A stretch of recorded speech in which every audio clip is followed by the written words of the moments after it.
Hello dear friends and welcome to this video.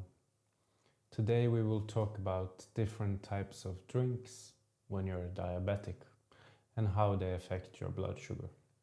First I will go through some that are very bad for my blood sugar. This is just based on my own experience.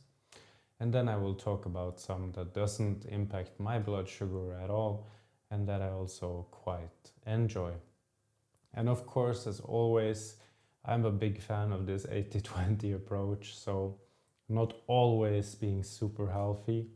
Of course, if I only stay unhealthy, it's very bad for my blood sugar. But to kind of have this 80% of the time you do the healthy stuff, the good stuff, and 20% of the time you enjoy, like in the weekends or if you want to have a holiday and so on. For me to maintain, that is so important. But of course, the worse my blood sugar is, the more I need to be a bit strict, and that can be also other factors in life that is influencing. So one also needs to see a bit, of course, everything in the light of this as well. So the first thing is maybe, as you will have thought from before, soda and soda with sugar. Let's say, for example, like Coca-Cola. If I have a big Coca-Cola next to a meal, I often need to take twice the amount of insulin that I would have taken without. Let's, for example, say I will have a piece of meat, potatoes, vegetables. Maybe I will need to take 4 units of insulin. And if I have the same thing, but also, let's say, half a liter of Coke, I would need to double the amount of insulin I need to take. So that says a little bit about the impact of sweet drinks. So I really try to avoid soda with sugar, but there are some exceptions. For example, if I'm traveling and it is warm and you need to walk, or your blood sugar is getting lower, of course, then it can be a perfect time to have a nice Coke on the beach, for example, or when you have a nice walk. Or of course, if I really want to enjoy myself. For me, it's not very often, but from time to time, maybe once a month, I kind of crave soda. So then I will have something, but in general, I'm not the biggest fan, but a nice summer day, for example, it can be quite nice. But like in general, every day, if I would drink a lot of soda, it will be a big problem for my blood sugar. And it's also not like this nice slow spike, or if you can even call that a spike, but like raise in blood sugar. But it is straight sugar, so your blood sugar goes straight up and then straight down after. So that is also a big challenge, like pure soda. And at least I also tried in my younger days, like 1.5 liter of Coke or something like that. And then I need to take a lot of insulin and it goes so high and then really low. So that is a big challenge. And if I have a soda now, it's like 0.3, for example, something like that. I also feel that is more than enough. I get the taste and the satisfaction without too much problems with my blood sugar. And then there is some diet alternatives, and some people that say they see a rise in their blood sugar when they also take it. I don't, and I read many people really don't, but it can affect other things like your gut bacteria. So it can make you more insulin resistant over time. So, and there's a lot of new studies there and some science that one needs to be a bit careful. There is some other effects also with too much diet soda, also for the teeth, the gut biome and so on. So there also I would be a bit cautious, but that is of course if I would want some soda to a meal, 90% of the time have a diet soda, but for me it will be like once every second week or something like that, so it's not very often. So I don't think that has a big negative impact at all. I mean, you need to enjoy life and you have to have a healthy life with good blood sugar. So there is always a balance, but too much diet soda can also affect the diabetic over time, even though it doesn't rise the blood sugar immediately like a sugary soda would. And then there's also types of lemonade. There is also, especially this juice that is like pasteurized and so on. Not from the pressed fruit, but from the They have first taken all the liquid out and then added it back later. And that also for me has a similar effect as drinking soda, like a huge spike in the blood sugar, and then it goes low again. So here I also try to be very careful, try to not have it too often. And also there are other alternatives like freshly squeezed. One also needs to be careful here, it still rises the blood sugar, but at least with some orange juice, when you have kind of the pulp, get some fiber, and I see that the spike is not so bad as I would have this pasteurized one, and it's yeah, not from concentrate, and it really like no fiber or anything, just really spikes the blood sugar. So, and there is some also of course some good alternatives, some sugar-free alternatives, also with some better maybe like fake sugars in them, sweeteners like stevia for example. So one can also look for this, which can be better for you and the gut biome than all the other things, and maybe not too good sweeteners as well. I'm not an expert there, but I see also one has to be a bit careful with too much of at least some of the sweeteners and sugar-free products. So, but who knows? I mean, also I'm not an expert in any ways in nutrition, so it's just what I see with some studies that comes out, some normal studies and some meta-studies, that there is also some risk connected to too much artificial sweeteners and consuming products with that every day. But it depends on the sweetener. Like stevia, it seems to be better than some of the other ones. And then there is milk.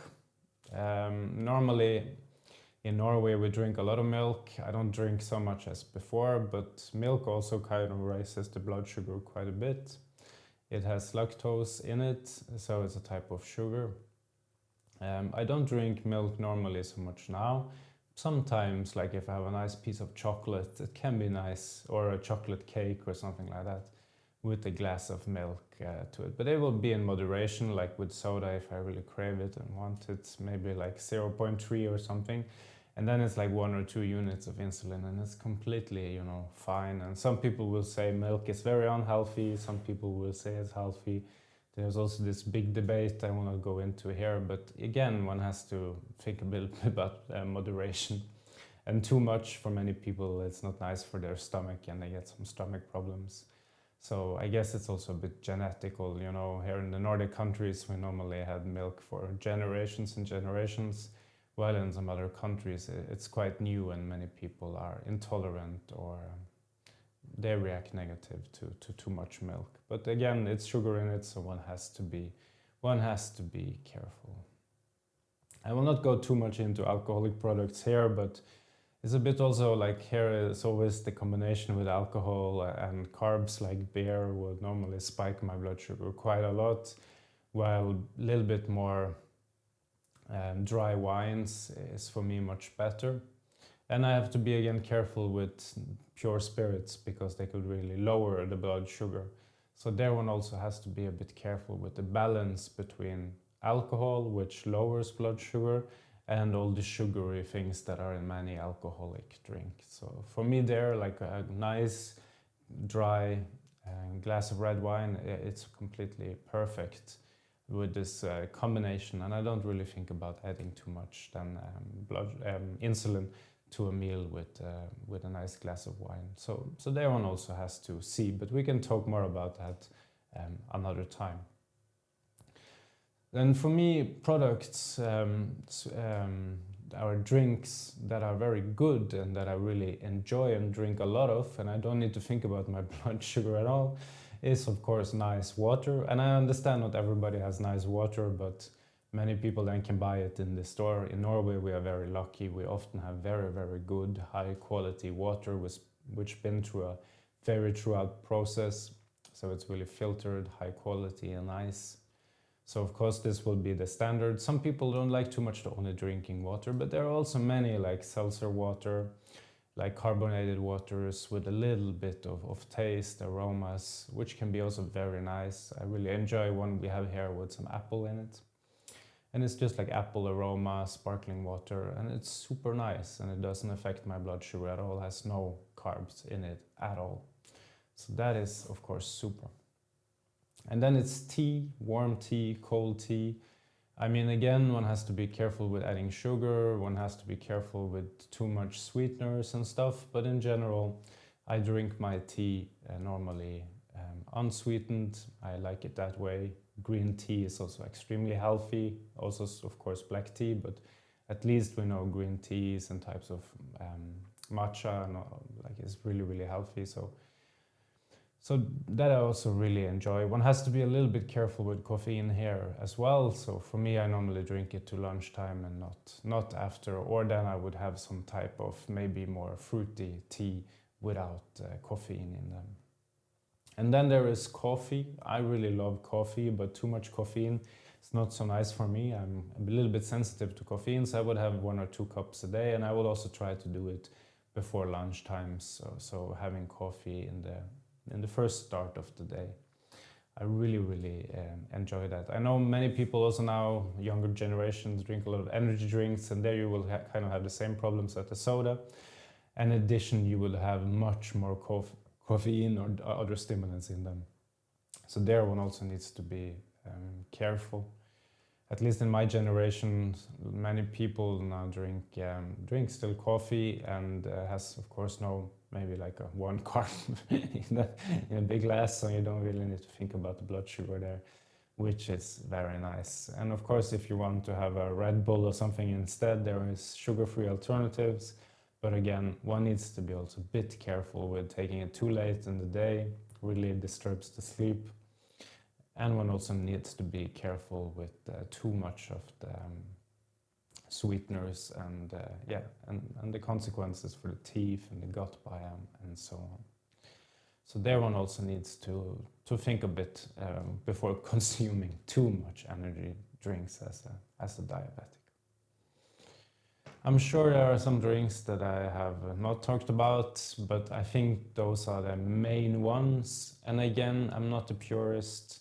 I think always like 80-20, one needs to enjoy oneself. At the same time, one needs to have a general healthy diet and consume drinks that are healthy and good for you and doesn't make your blood sugar swing everywhere and make it very, very difficult.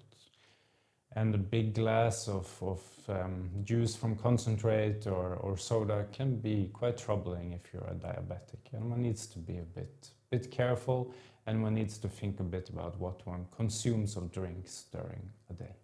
Hope it was useful. Hope you learned something from my experience at least, and have a wonderful day.